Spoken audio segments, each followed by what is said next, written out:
अभी हमारी chief election commissioner राजा सिकंदर सुल्तान साहब और कमीशन के तमाम मेंबरान के साथ बड़ी तफसील से मुलाकात हुई, जिसमें हमने अपने अरकान कौमी असम्बली के इस्तीफ़ों के ऊपर बात की और शुरू से ये बताया कि जब 127 मेंबरान ने इस्तीफ़े दिए जो मंजूर हुए और उसके बाद किस तरह से वो तातुल का शिकार हुए और 10 महीने स्पीकर राजा परवेज़ अशरफ साहब ने रोक कर रखे और फिर पिछले हफ्ते 3 दिन के वक्फे से किस तरह 35 इस्तीफ़े उन्होंने मंजूर किए, जब हमने एक सियासी हिकमत अमली के तहत एक मकसद के लिए कि हमने अपना अपोजिशन लीडर बनाना था और जाली अपोजिशन लीडर को हटाना था और शहबाज शरीफ जो हम समझते हैं कि असम्बली से एतमाद का वोट अब उनके लिए बड़ा ज़रूरी है, वो प्राइम मिनिस्टर अपनी अक्सरियत खो चुके हैं। उस तनाजुर में जब हमने असम्बली की जानिब बढ़ने की बात की तो पिक एंड चूज़ किया गया और 70 इस्तीफ़े मंजूर कर दिए गए। और फिर आज हम जिस तरह 45 अरकान असम्बली आज भी मेरे साथ मौजूद हैं, असम्बली में गए, असम्बली के दरवाजे हम पर बंद कर दिए गए, असम्बली की 4 दिन के लिए छुट्टी कर दी गई, जिसका आज तक कोई पाकिस्तान की पार्लियामेंट में ना कोई कोविड है, ना कोई खुदा न खास्ता कोई ईद उल अज़हा है, ना कोई ईद उल फितर है, ना कोई ऐसे जंगी हालात हैं कि पार्लियामेंट को बंद करके भाग जाएं। फिर हम स्पीकर के ऑफिस के बाद घर गए, वहाँ भी आप सब ने देखा कि वहाँ भी स्पीकर की दरवाज़े तो क्या उन्होंने जो मिनिस्टर कॉलोनी है उसी को बंद कर दिया और वहाँ भी हमने अपना एहतजाज रिकॉर्ड करवाया। अब हमने राजा सिकंदर सुल्तान और कमीशन के सामने अपनी वो एप्लीकेशन 45 इस्तीफ़े और वो लिस्ट उनको दी है जो विड्रॉन के हमारे मेंबरान के इस्तीफ़े थे कि ये मामला सुबह हमने स्पीकर की वेबसाइट पे भी डाल दिया, उनको ईमेल भी कर दिया, व्हाट्सएप भी कर दिया और आपको भी ये देकर जा रहे हैं। अगर आज इस वक्त के बाद स्पीकर कोई ऐसा इकदाम उठाते हैं तो ये मुतनाज़ा होगा, ये रिकॉर्ड पर है, जो प्रिंट मीडिया के भी, इलेक्ट्रॉनिक मीडिया के भी, वेबसाइट पर भी, ईमेल पे भी, व्हाट्सएप पे भी और इलेक्शन कमीशन के 5 मेंबरान के सामने भी हमने अपना ये मामला पेश किया।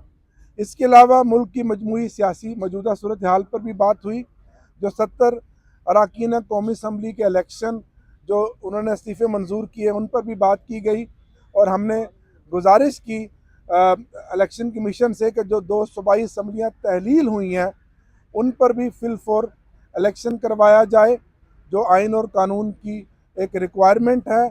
और जो रात आपने सीएम पंजाब केयर टेकर की जो तैनाती की, उसके ऊपर जो गहरी तशवीश पाई जाती है पाकिस्तान में और तहरीक इंसाफ में, उस पर भी हमने बात की।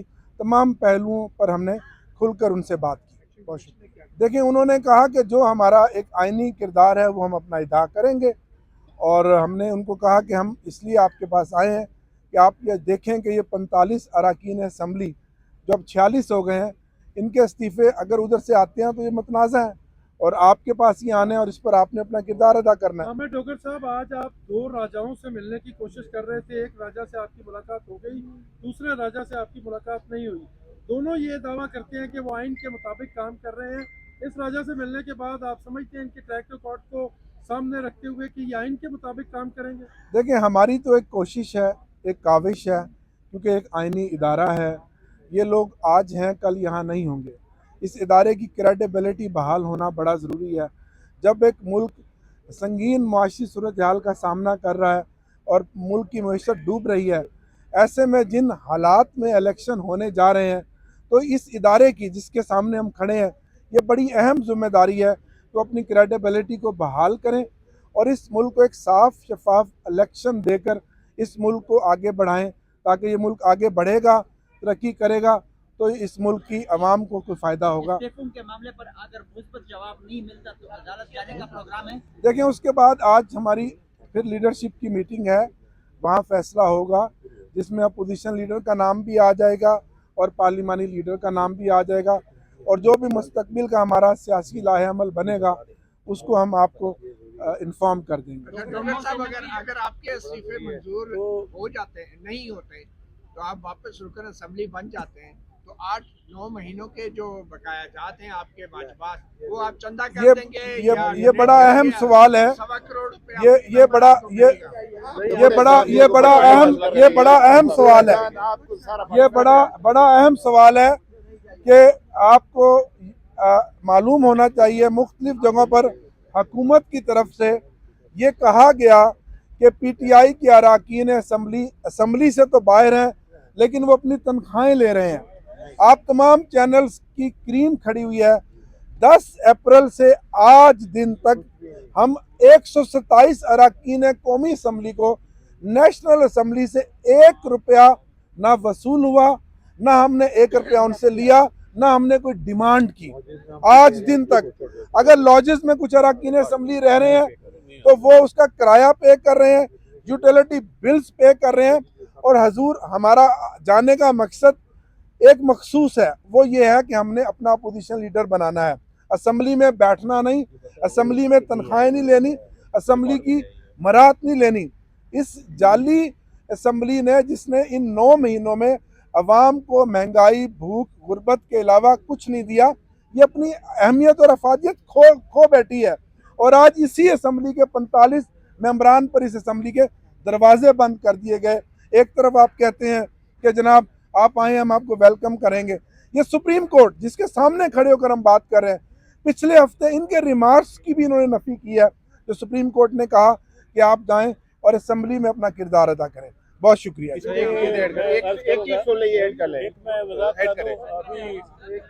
अभी मतलब कामर डोगर साहब और मैं रियाज फतियाना इकट्ठे तफसीली मीटिंग करके आए हैं। पूरा इलेक्शन कमीशन था, चीफ इलेक्शन कमिश्नर और चारों मेंबर, और उसमें सारे मामलात पे हमने डिस्कशन की है, बाई इलेक्शन पे भी, जनरल इलेक्शन पे भी, सूबाई असम्बलियों के मामलात भी। और क्योंकि ये आइनी इदारा है और फ्री फेयर ट्रांसपेरेंट इंतखाबात करवाना हमारी भी मांग है और इनकी भी जिम्मेदारी है। एक बात बड़ी वाज़ेह हुई है कि जब हम उठे हैं, तकरीबन 1 बज के कुछ मिनट पे हम उठे हैं वहाँ से, उस वक्त तक स्पीकर कौमी असम्बली की तरफ से कोई नोटिफिकेशन, कोई एडवाइस इलेक्शन कमीशन को बकाया जो आज हम 45 MNA इस्तीफे वापस ले चुके हैं उनके बारे में मौसूल नहीं हुई।